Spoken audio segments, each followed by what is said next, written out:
Well, everyone, it is Thursday, the 21st of. Is it the 21st or the 22nd? I'm losing track. It's Thursday, the Thursday before Memorial Day. It's been a busy day, so the inspection report drama saga has ended.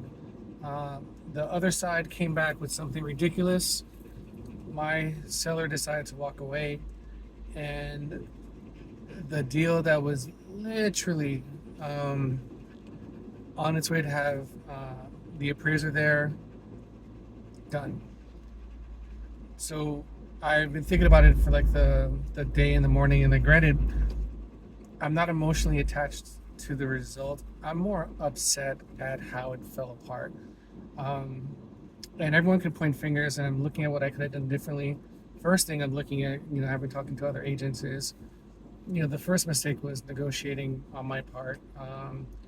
The initial inspection period extension. Once we had identified the issues, we could have just said, all right, this is the issue. Let's work about getting it repaired in time for closing. But they pushed and pushed and pushed, and I figured it's good faith. But this was a side, and I don't blame the buyer's agent directly. She's serving her client. She has to do what she has to do. But the client seems to have not been able to take yes for an answer, and it was getting frustrating, the work that we were doing. We ultimately had decided, I mentioned in the last video, that we got the builder to make the repairs immediately so that the repairs will be completed as of the posting of this video, well before. So he advised, the construction team advised that they can have this done the weekend of Memorial Day, specifically that Saturday before, which is great. Which when I advised the buyer's agent, she seemed ecstatic about it, but went back to her client, and the issue fell apart because the client was happy to see that the repairs are done. The buyer, I mean, was happy to see that the repairs were going to be done. We're happy to see that the repairs are going to be done, but wanted us to basically get a new warranty for the repairs. And in Florida specifically, and the little that I understand of contract law for general contractors and et cetera, is that when a job is done and a warranty is being fulfilled, they're guaranteeing that work, for the term of the original warranty. There is some state laws in terms of the work that they do, the permits that are pulled, how long that they can verify that. But the builder was saying that, yeah, the original warranty applies. And the buyer wanted a new warranty for the new work being done. And I've had conversations with several contractors, including the one who's going to do the work. No contractor would do that. No contractor would say, I'm going to sign a brand new warranty, new contract with the new owner for a new period of time going from today's date. The term that they used was ridiculous. That the guy with his accent said that is not how things are done. So I relayed that to my counterpart, the buyer's agent. Whether she understood how that part works, she at least took what I had to say to heart. We had a conversation. I got the information in writing, sent it to them, and then they came back at around 10:30 at night saying, agree to this term of getting a new warranty or we're going to walk.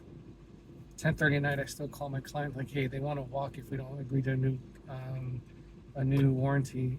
And my client, the seller, is a contractor himself. He said that's not how things are done. What did the builder say? The builder said that they're not going to do so. And I'm happy they text me back at 10 o'clock at night and said, well, then tell them that that's not how it's done. It can't be done that way. I will. When I did, the buyer's agent, because she has to serve her client, said, well, that's what we're looking for. And I think and she used the term, I think we're being fair. I know that's not the case. And granted, I'm not, harping on her. She's doing what her client is asking her to do. But this is one of those situations where you wonder if the other side is setting the proper expectations for their client, because as I said before, it seemed like the buyer could not take a yes for an answer. Every time we met them halfway, they extended the goalposts. And granted, that is my perspective. I'm highly biased. I'm in this situation. This cost me thousands of dollars, the way that the business was conducted. But it is what it is. So we're going to put the property back on the market tomorrow. I talked to my seller about how long we've been off on the market, and I got them to secure a price reduction so that when we come back swinging. The repairs are going to be done, and we're going to update the seller property disclosures to reflect that an issue was found, an issue was remediated, uh, you know, and that's all we can do at this point. So I'm a little disappointed. You know, I would have loved to have closed, and the mistake I made mentally was I was already spending the money in my mind. I was planning surprises for my son and my wife. And granted, in real estate, it is it is a well-known fact that, like, after you've been in this business more than a day or two, nothing is real until it's written, and nothing is final until the closing table, and nothing is final at the closing table until everything is signed. So essentially, even though everything seemed to be going smoothly, and not smoothly, because you've seen the topic, the title of this video, everything was dramatic, but things were progressing at a point where, like, I thought I had, gotten to the point where we met in the middle, to use a contract idiom. But the client, the buyer, could not take yes for an answer. That's my opinion. I'm biased. I get it. And the deal fell apart. What it's taught me, and what is the most important part of, a deal falling through, is the after action, what you do with the result, what you do with the information, and what you do going forward. And considering that all this falls upon one repair that we were doing, I now know that, since everything else was covered, I will, in the future, make sure that there is no extension of any inspection period. There will be a conversation about the specific item, and I'll get everything resolved. And I will also do a better job of assessing what I think is the competence and capabilities of the other side, because it's a joke amongst realtors that realtors are lazy, other realtors aren't doing their job. You can always say that, but apparently the rule doesn't apply to yourself. I see the things I could have done differently, and I will do differently for the benefit of this client and all my future clients. But I'm also, I now have a very clear eye, because this has happened several times with other agents, that, just because I like to go above and beyond doesn't mean that they're going above and beyond. Just because I ask a lot of questions of all parties involved, from lending to contracting to, everything. I ask every person who has a hand in the pot in terms of the transaction. I ask them about how the functions of their job work, so that I can be better educated. And I do not believe that was what I was getting from the other side. And again, I am biased, but there was a lack of proper expectations that were set. It could be also, the buyers from, the Northeast. I'm from the Northeast, and things are done slightly differently in New York, New Jersey, Connecticut, Pennsylvania than they are in Florida. And from what I understand about Texas, Colorado, and Georgia, things are done slightly differently, even though we're still transacting properties. So I think I'm going to be a little bit more cautious about competence. I'm going to be a little bit more,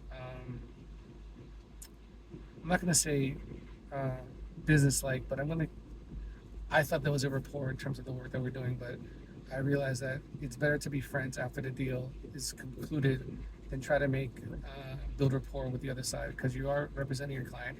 It is an adversarial process, but things were done that were just ridiculous, from my opinion. And I don't know if the other side can say the same about me. Maybe they feel that I wasn't trying to level set my client. That's the opinion of one side, but it was definitely frustrating. But it has taught me a lot. I think I'm a better agent for having this deal fall apart the way it did. It taught me everything that it did about how to prevent it in the future. But as I said, in real estate, deals can fall apart 100 times for 100 reasons at 100 different points in the process. And this wasn't the 11th hour in terms of the total closing period, but it was definitely the 11th hour, because it came in literally at 11 o'clock. Hey, here's our cancellation because you don't want to do blah, blah, blah, blah. Get your client to sign it. Like, it's 11 o'clock, they're asleep, they'll sign it tomorrow. Good night. So maybe that was me losing my cool and being rude, but perhaps I'm just going to be a little bit more rude up front, because let's be friends after the deal closes instead of trying to be polite beforehand. Like, there is a place for professionalism, and I want to say that I went above and beyond, and that's my own assessment. But I don't think it was bad on that side. But granted, I don't know if she had a difficult client. The client seemed difficult from our perspective. I couldn't only imagine what he did to her. But it is what it is. Hopefully, if they, circle the block and they come back, at least we know our eyes are open to what the process is. All right, so a little rant, a little annoying, but I have another dealing the contract that seems to be going swimmingly now. Knock on whatever I can knock on in this car. And yeah, hopefully that goes better. So yeah, signing off. It's Christian DeBouche, licensed realtor with Real Broker. And you guys have a good one. Enjoy Memorial Day. By the time you see this video, Memorial Day is long since passed. But I hope you have a good Memorial Day weekend.